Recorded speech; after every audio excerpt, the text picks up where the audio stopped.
abahanuzi, Harukuntu abahanuzi batwiyemeraho ngo njyewe ngo ndi umutambyi, ngo nagukingurira ijuru, ngo naguhuza n'ibyo wabuze. Ntibibaho.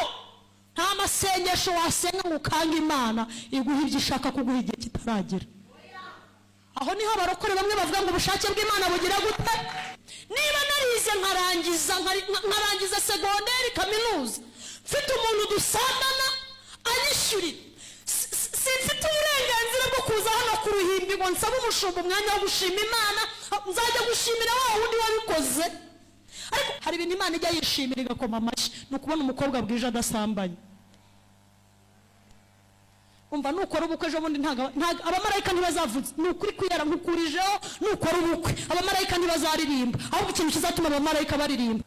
Ubwo ntiwabonye akazi wanyuze ahantu, ntiwabonye umugore unyuze ahantu, ntiwabonye umugabo unyuze ahantu, ntuhembwa 500 waranyuze ahantu, nturi muri ya ofisi waranyuze ahantu, nturi mu mahanga waranyuze ahantu. Ubwo nta hantu wanyuze uretse gushima Imana ntago ariyo yabikoze, ariko ababizi neza ko ariyo yabikoze. Iyo yashyizemo kode abantu baranacanganyikirwa kuba ati hajya buriya uri umusore cyangwa uri umugabo.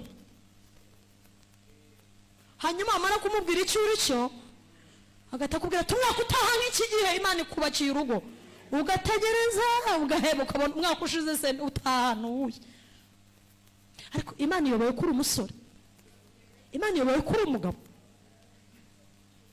Arakureba akakwitegereza akagata uri umukobwa cyangwa uri umugore.